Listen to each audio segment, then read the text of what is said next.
Digimon World Next Order is a game that can be very daunting for newcomers, as there is a plethora of information thrown at the player very early on, and with it not playing like a typical RPG like most would expect, it can and will lead to a lot of confusion or just downright result in you getting wrecked. That being said, you don't have to worry too much about getting wrecked because I made sure to get wrecked for you guys so I can provide some really important tips and tricks that I think will really help you get started. This is definitely the type of game where there is a bit of a learning curve at the beginning, but once you get into the sort of groove of things, you will notice that the game will play a lot smoother. So yeah, basically today we're going to be going over 10 tips and tricks for Digimon World Next Order, which will be comprised of different pointers and pieces of information that I truly wish I knew sooner. All that being said, make sure to sit back, relax, and let's dive in.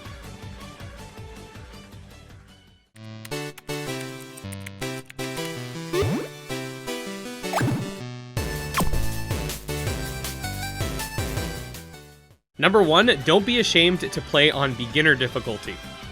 So starting off at number 1, we have a tip that relates to the earliest possible point in the game, that being when you select your difficulty. Now, a lot of people will say that playing on an easy or beginner mode means that you suck and should GTFO, but in reality, that's not the case, especially with a game like this. Firstly, you're presented with 3 options on the new Nintendo Switch and PC ports, the first being beginner and the other 2 being easy and normal, which were present on the original versions of the game. That being said, the only difference between those 2 is the amount of grind. Monster stats are exactly the same regardless. It's just the amount of stats you get and drops and experience and stuff like that is less in normal mode versus easy. Beginner mode, on the other hand, does actually make the game easier, but just because it's called beginner mode does not mean it's a cakewalk. You can literally go into the game and get absolutely wrecked. It kind of reminds me of easy mode from Shin Megami Tensei 5, where if you're already experienced with the SMT formula, you'll definitely know what to do. But if you're a Shin Megami Tensei newbie, you will absolutely get lit up in easy mode if you don't know what you're doing. It's pretty much the same here, and you'll definitely still have to be careful, strategic, and there's absolutely zero shame in picking beginner mode, especially if you're a newcomer to the Digimon World series. Number 2, don't get too attached. So one thing, if you didn't already know about this game, is that your Digimon can and will eventually die as the in-game clock ticks, and your Digimon's lifespan is going to depend on various factors, including but not limited to getting defeated in battle, their happiness, their injuries, etc. Basically, if you treat your Digimon bad, it won't live long, and on the flip side, if you take care of it, it'll live longer. The biggest thing is not to get too attached, because when they do die, you will receive new Digi eggs and will have to start the process over. That being said, every time you get new eggs, they're stronger than the last incarnation of the Digimon, so you still have that sense of progression. But yeah, don't get too attached, because death is going to be an inevitable part of your experience, but it doesn't mean the entire reset of that experience either. Number 3, Tamer points.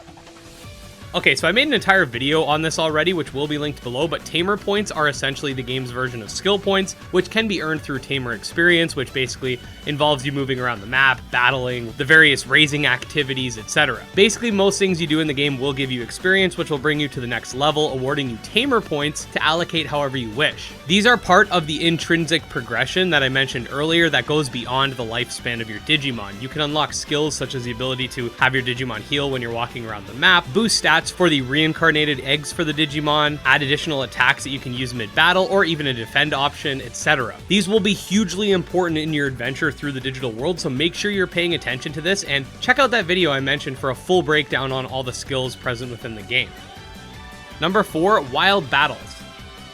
Okay, so with the existence of the training dojo, you might assume that that is the most efficient way to train your Digimon, and perhaps in terms of real-world hours, that might be true to some extent, but considering the game has an in-game timer, which also in part dictates the life cycle of your Digimon, this is actually not the case. If you want to get the maximum potential out of your creatures, you're going to actually want to battle wild Digimon, because the timer will actually freeze when you're battling. I did not know this at first, but essentially, an in-game hour seems to be about 1 minute of real time, but because the timer is freezing every time you enter a Digimon battle, you're able to do multiple battles within that minute, whereas the time is only really moving in between fights. Obviously, the training dojo is the safest option because you can't die or get injured or anything like that, but if you're looking for maximum gains, definitely keep wild battles in mind. Number 5, injuries. So speaking about battles and such, this is something I really wish I understood earlier, but injuries are not based on something that happens within the battle itself. These events occur after a battle based on how much health your Digimon has. So firstly, an injury is essentially a status that causes your Digimon to lose health over time. There are two types. The first is just a regular injury, then you have like a severe one. The regular ones can be healed with medicine or band-aids, whereas the severe ones have a chance to be brought up to a regular injury with the same. Also, resting can recover them as well. Bandages and medicine, however, are very expensive early game, so you really want to avoid doing this because resting is not guaranteed. Neither are first aid items. In order to avoid injuries altogether, make sure to stock up on healing discs and regularly use them in battle to avoid finishing a fight with low HP. Even if you finish a fight without getting damaged, you could one-shot the enemy. If you had low HP when you went in, you could get injured after the battle's done, so keep that in mind. It's very frustrating if you don't know what's going on. Number 6, enemy colors. So while on the topic of injuries and wild battles, it's important to note that there are different colors you'll see above the heads of enemies. It's pretty simple. The blue color indicates that the enemy will be a cakewalk. The white color indicates that it's an intermediate level threat, so caution should be used. And red means that you're probably going to get wrecked if you're not careful. The stage in which a Digimon is can also play into it, like a champion's going to be stronger than a rookie, etc. So keep that in mind too. Number 7, get more order power. Okay, so when you're engaged in combat, you will at certain points be able to hit the A button in order to get order power, which can then be used to command your Digimon to execute certain attacks. What you may or may not know is that depending on the timing of the button push, that'll actually help you get more order power. It seems like taking or dishing out damage and then hitting the order power command is the best bet. So once you see those little numbers appear above the Digimon's head, that's a good time to press A. And do note that these are separate for each Digimon. So if one Digimon has a number over its head and the other one doesn't, you'll get a bunch for the one with the number and a little bit for the other one. There is still some timing, like you can't hit it at any point in time when the numbers are up there, but I find that that generally helps. Getting more order points will allow you to activate your strongest skills, which cost 150, which will make it a lot easier to defeat those high-level enemies. Number 8, Tactics menu. Okay, so for the first few episodes of my Let's Play, I didn't even know that this menu existed, but there is a tactics menu that you can locate as seen on screen, which will show you what attacks your Digimon have at any given time. That said, like we mentioned with skills, you can unlock additional slots. However, you can also swap in and out attacks on the fly, which can be extremely useful given the fact that some attacks have better range than others, some do more damage, etc. Furthermore, you can learn new attacks through battle. Your Digimon has a certain chance to learn a skill from a compatible enemy, meaning that every time you battle, your Digimon is also learning moves on top of getting experience. Again, like I said, this is a video that's very much meant to teach you guys stuff that I wish I knew earlier, and I think this is pretty important. Number 9, sleep indoors. Pretty simple. If you sleep indoors, you'll get better gains from the sleeping process. You'll get more HP and MP, and your Digimon will be happier. Sleep in the dojo or in Gigimon's house. Don't sleep outside.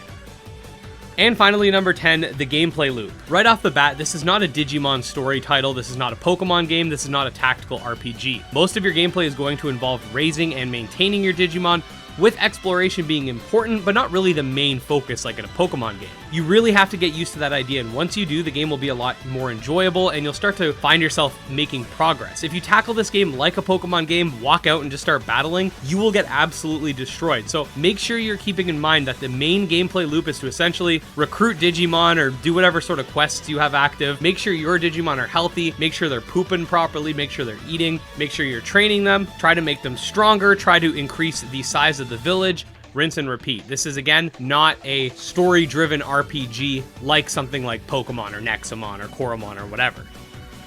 But yeah, that's pretty much it for the video. This is all stuff that I really do wish I knew earlier getting into the game, especially as someone that doesn't really play a lot of monster raising games. I'm going to mention this in my first impression video, which will be coming out in the next few days, but I think this game does a really good job at balancing the monster raising and more traditional exploration RPG type mechanics, and I'm really enjoying it so far. If you have played this game already, or if you're just getting into it, let me know what you guys think about the game so far, and if you did find this guide useful and are a fan of Digimon or just monster taming games in general, definitely make sure to subscribe to the channel for daily content. Check out my Twitter, Discord, and Patreon linked below. Special thanks to the patrons, especially Jim Hamilton, Dro Ghost, Dark Persona, Exodus, and Candy Morency, and we'll see you next time. Peace.